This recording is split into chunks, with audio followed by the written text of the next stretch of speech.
Olá, boa tarde.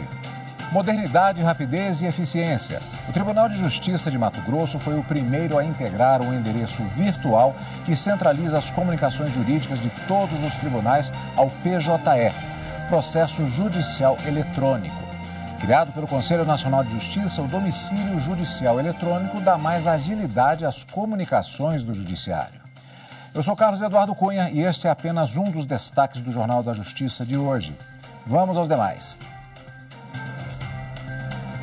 Operação Lucas 12.2. Com autorização do ministro Alexandre de Moraes, do STF, Polícia Federal cumpre mandados em investigação sobre suposta tentativa de venda ilegal de presentes dados ao governo federal por delegações estrangeiras. Entre os alvos da operação de hoje estão o tenente-coronel Mauro Cid, que foi ajudante de ordem do ex-presidente Jair Bolsonaro, o pai dele, que é general do Exército, e o advogado Frederico Wassef. Justiça do Ceará afasta das funções o juiz Francisco José Maza Siqueira, que ofendeu mulheres durante uma audiência no Fórum de Juazeiro do Norte. E ainda, Tribunal Superior do Trabalho realiza a solenidade de outorga da Ordem do Mérito Judiciário do Trabalho de 2023. A honraria máxima foi entregue à presidente do Supremo Tribunal Federal e do Conselho Nacional de Justiça, ministra Rosa Weber.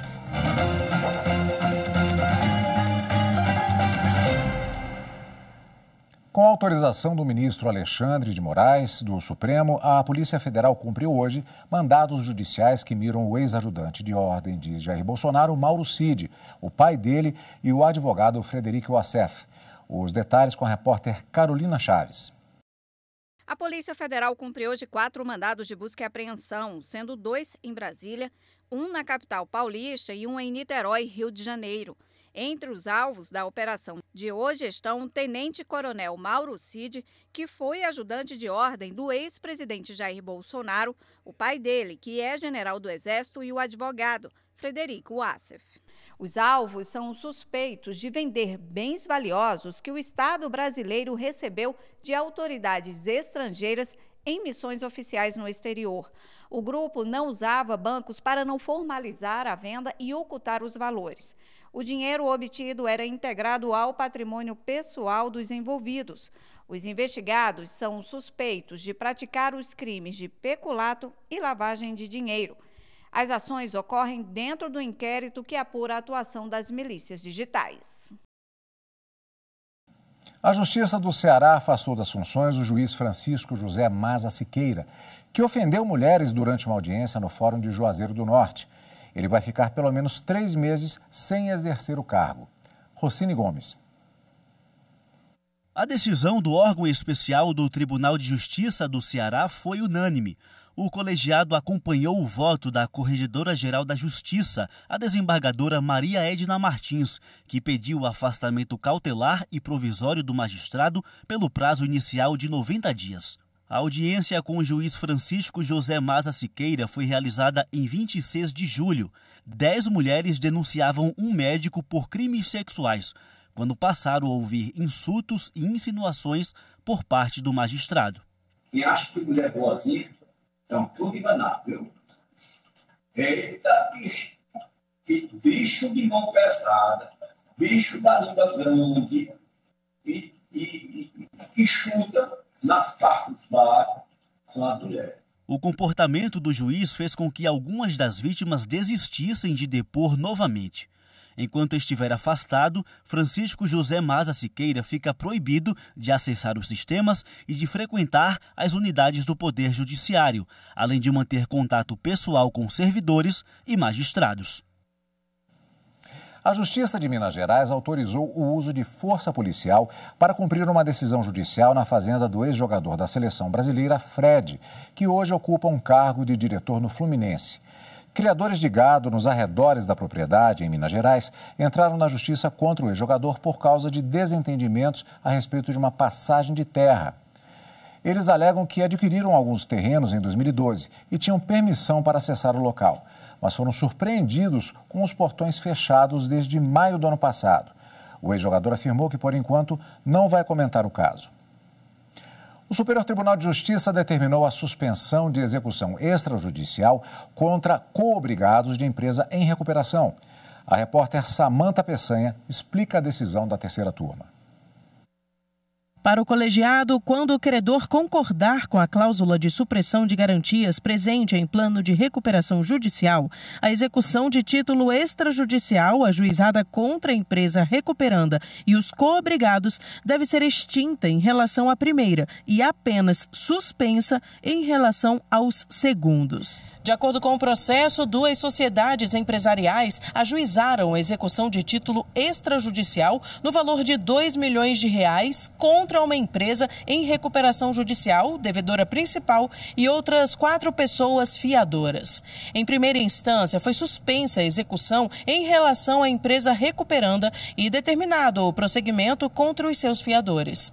Os coobrigados interpuseram agravo de instrumento no Tribunal de Justiça do Paraná, que deu provimento ao recurso para suspender a execução em relação a todos os executados. No STJ, a terceira turma deu parcial provimento ao recurso especial da empresa recuperanda e dos coobrigados, determinando a extinção da execução somente em relação à sociedade em recuperação judicial. Segundo o relator, ministro Ricardo Vilas Boas Cueva, com a aprovação do plano e a consequente novação dos créditos, a execução contra a devedora principal deve ser extinta, já que o descumprimento do plano resultaria na convolução da recuperação em falência, a execução específica do plano ou a decretação da quebra, conforme previsto na Lei de Falência e Recuperação Judicial. Quanto aos coobrigados, o ministro observou que, em caso de descumprimento do plano dentro do prazo de fiscalização judicial, o credor pode requerer a convolução da recuperação judicial em falência, cabendo a retomada da execução contra os coobrigados. No caso julgado, a terceira turma suspendeu a execução em relação aos coobrigados até o final do período de fiscalização judicial. E a seguir, Domicílio Judicial Eletrônico, um projeto pioneiro da Justiça de Mato Grosso que traz mais rapidez e efetividade nas comunicações do Judiciário. É já, eu espero você.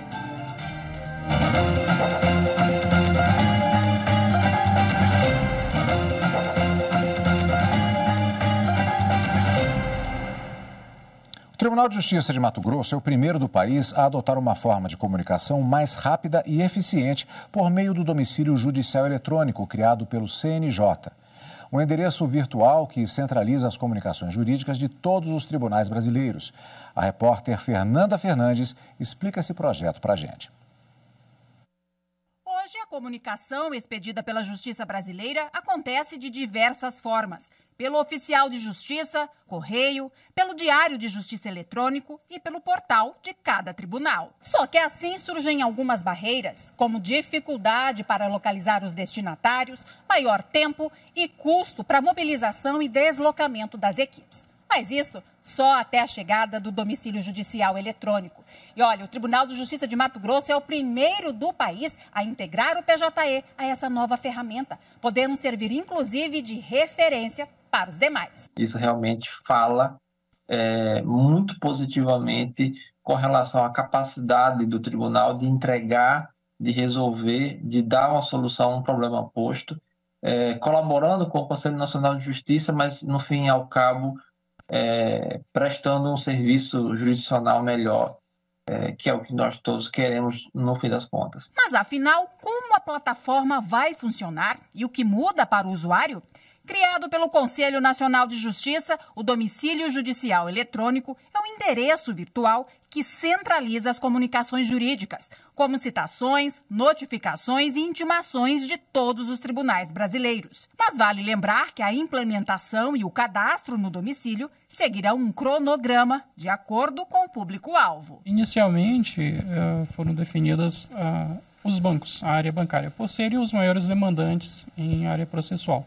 Depois as demais empresas privadas, as pequenas empresas e, por fim, as pessoas físicas, né, que ficarão para a última etapa, e essa última vai ser opcional. O meio de comunicação eletrônico fará a integração com o domicílio. Então, para o nosso usuário interno, não haverá mudanças, assim dizer, para precisar integrar com o domicílio. Então, seria uma integração transparente e interna ao sistema. E para dar mais detalhes desse trabalho pioneiro da Justiça de Mato Grosso, a repórter Evne Araújo conversou com a juíza auxiliar da presidência do Tribunal de Justiça de Mato Grosso, Viviane Rebelo. Vamos acompanhar. Doutora Viviane Rebelo, juíza auxiliar da presidência do Tribunal de Justiça de Mato Grosso, muito obrigada por participar conosco aqui no Jornal da Justiça. Eu que agradeço a oportunidade de estar aqui novamente. Doutora Viviane, como o Tribunal de Justiça de Mato Grosso se preparou para iniciar as comunicações processuais pelo domicílio judicial eletrônico?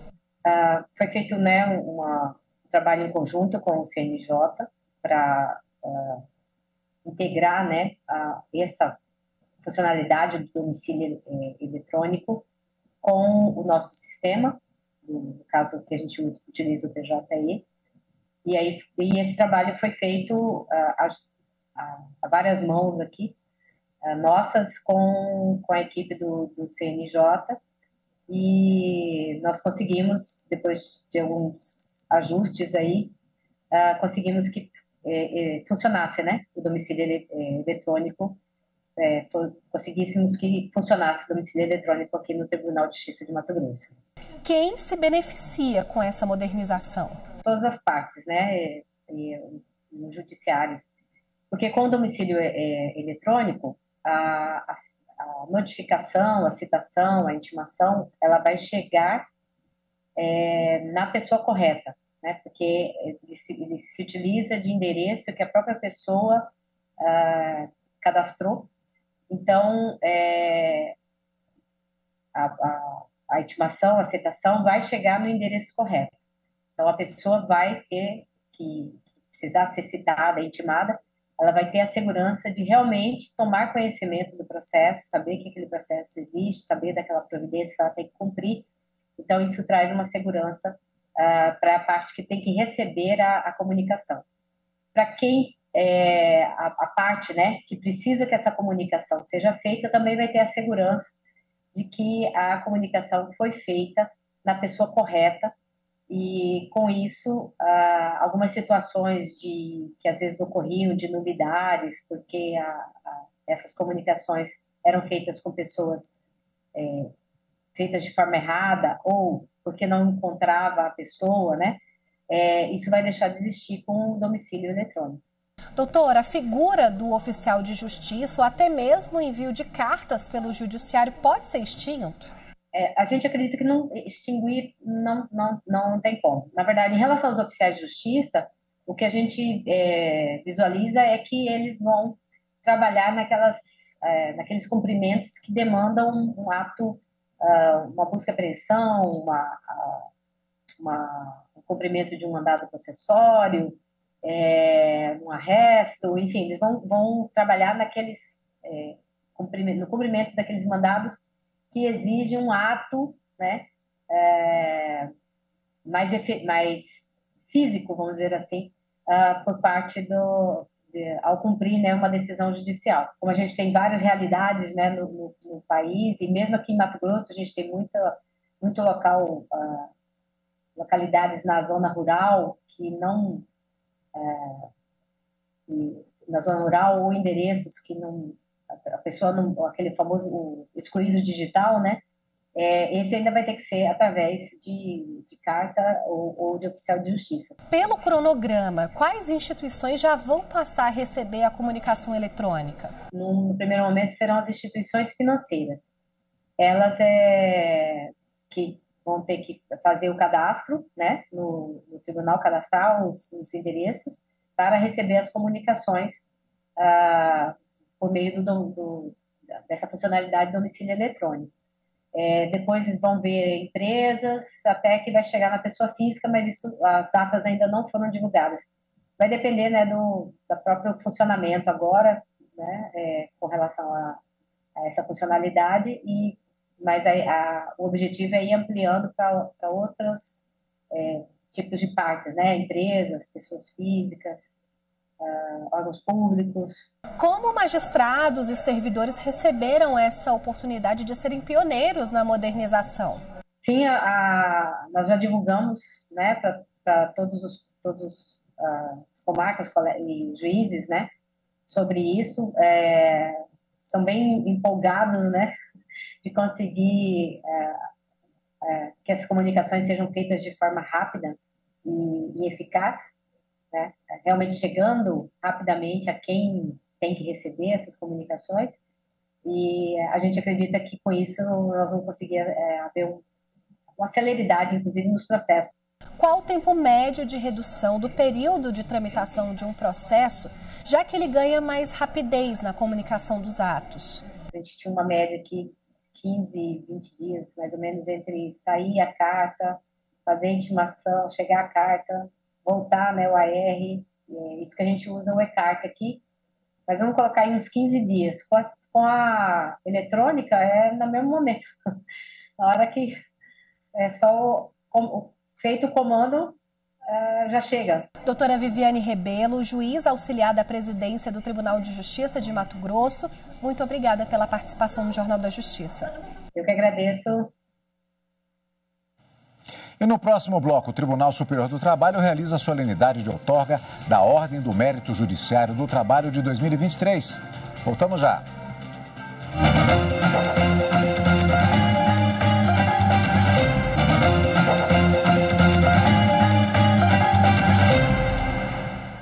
O Tribunal Superior do Trabalho realizou a solenidade de outorga da Ordem do Mérito Judiciário do Trabalho de 2023, uma homenagem a instituições e personalidades que se destacam pelos serviços prestados à sociedade e à justiça trabalhista. A honraria máxima foi entregue à presidente do Supremo Tribunal Federal e do Conselho Nacional de Justiça, ministra Rosa Weber. 55 personalidades foram agraciadas com a comenda. Os nomes foram escolhidos pelos ministros do Tribunal Superior do Trabalho e pelo Conselho da Ordem do Mérito Judiciário do Trabalho. O presidente do TST, ministro Lélio Bentes Corrêa, reforçou a importância de reconhecer figuras que contribuem para a justiça social no país. Ter o privilégio de homenagear tantas autoridades como a presidente do Supremo Tribunal Federal, o presidente do Senado e do Congresso Nacional, o presidente da Câmara dos Deputados, vários ministros de Estado e figuras públicas emblemáticas, como a Simone Diniz, que é símbolo da luta contra o racismo no nosso país, é sem dúvida um momento histórico para a Justiça do Trabalho. Nós estamos umbilicalmente ligados à causa dos direitos humanos, à causa da promoção da justiça cidadã e da dignidade. A homenagem é prestada desde 1970. A Ordem do Mérito Judiciário do Trabalho é concedida em 6 graus, o mais alto deles, o grão colar. Este ano, a honraria máxima foi entregue à presidente do Supremo Tribunal Federal e do Conselho Nacional de Justiça, ministra Rosa Weber, que teve parte da carreira dedicada à magistratura trabalhista. É sempre uma enorme alegria para mim voltar ao Tribunal Superior do Trabalho, que é a minha casa de origem. Eu costumo dizer, e não me canso de repetir, que no meu coração eu sou e serei sempre uma juíza do trabalho. Receber essa homenagem no Tribunal Superior do Trabalho, essa enorme homenagem, me deixa sumamente honrada e sumamente feliz. 2 instituições foram homenageadas. Uma delas é a Educafro, organização de voluntariado voltada para a inclusão educacional da população afro-brasileira e de baixa renda. Para Frei Davi, fundador da entidade, o reconhecimento do TST incentiva a discussão de novas pautas de interesse da população negra. Com muito orgulho e alegria e com vontade de trabalhar mais ainda, linkando o ambiente de trabalho e o racismo. Queremos linkar o ambiente de trabalho como um debate novo a ser implantado e em sintonia com a temática do racismo estrutural. Nós entendemos que o ambiente de trabalho ainda não está discutindo o racismo estrutural como deveria. A Fraternidade Sem Fronteiras, organização humanitária que atua em causas sociais no Brasil e na África subsaariana, também recebeu a honraria. O representante da instituição, Benjamin Evangelista de Almeida Pereira, destacou que atuar em causas sociais também é uma forma de trabalho legítima. A felicidade nossa é que a instituição tem esse olhar, conseguiu chegar nesse novo olhar, né? Porque o trabalho fraterno é um trabalho também, né? É uma atividade inerente das pessoas, do ser humano. Então a gente consegue realmente ter essa percepção e ficamos muito felizes, tá? Porque isso não só ajuda, tá? Não só ajuda a todas as organizações humanitárias, que é um reconhecimento. Isso é fantástico. A Justiça manteve a decisão do Ministério Público Federal e condenou um fazendeiro por extração irregular de madeira em uma reserva indígena no Pará. Os detalhes com Pedro Canguçu. O Tribunal Regional Federal da Primeira Região acolheu a manifestação do Ministério Público Federal para negar os recursos apresentados pela defesa. O fazendeiro foi acusado em ação civil pública por retirar mais de 2 milhões de metros cúbicos de madeira de diversas espécies em área de floresta nativa na região amazônica. Segundo o Ministério Público, o fazendeiro não conseguiu demonstrar omissão ou contradição da decisão que o condenou. O recurso pretendia o reexame de provas já analisadas anteriormente pelo tribunal, o que é vedado nessa fase processual. Os agentes do IBAMA e da FUNAI constataram em 2020 a retirada irregular da madeira no local. As equipes encontraram mais de 900 toras de madeira já derrubadas e apreenderam em flagrante 2 tratores e uma pá carregadeira que estavam sendo usados no desmatamento. A ação contou com o apoio da Polícia Federal. O fazendeiro deverá recuperar a área degradada, além de pagar multa ambiental no valor de R$ 270 mil pela extração irregular de madeira. A condenação impõe ainda o pagamento de R$ 50 mil em danos morais pelos prejuízos causados à comunidade e outros R$ 50 mil pelo impacto gerado em toda a sociedade com a destruição da floresta, já que o equilíbrio do meio ambiente é um direito de todos. Hoje, a TV Justiça completa 21 anos. Um marco significativo que aproximou ainda mais o Supremo Tribunal Federal dos cidadãos brasileiros. São mais de 2 décadas de transmissão ao vivo dos julgamentos da Corte e programas dedicados a espalhar o conhecimento jurídico e notícias sobre a atuação do Poder Judiciário nos 4 cantos do país. A reportagem é de Evne Araújo.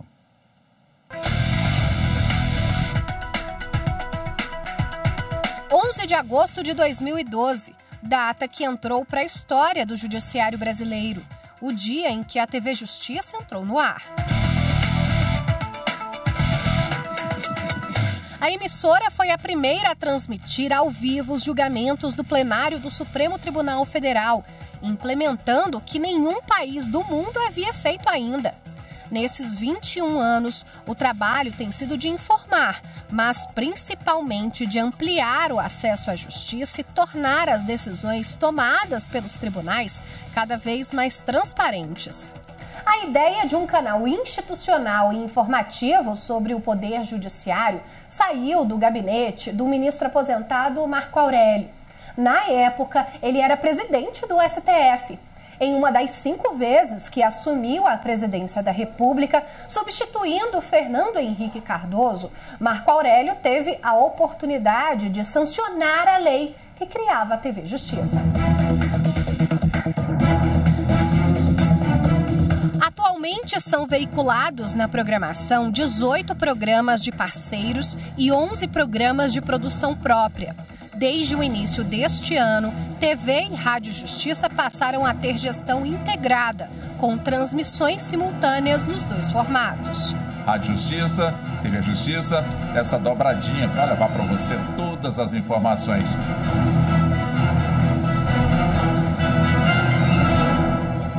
Em 2023 marca a comemoração de outro importante aniversário, a exibição da primeira edição do Jornal da Justiça, 1 ano depois de a emissora ter entrado no ar.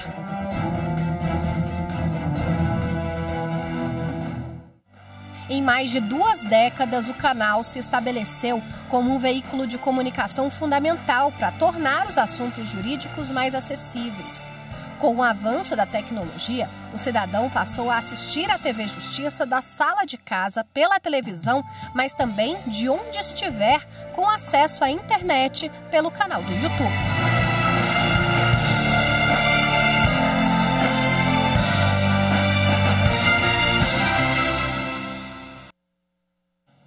E esta edição do Jornal da Justiça fica por aqui. Uma excelente tarde e um ótimo final de semana para você. Tchau!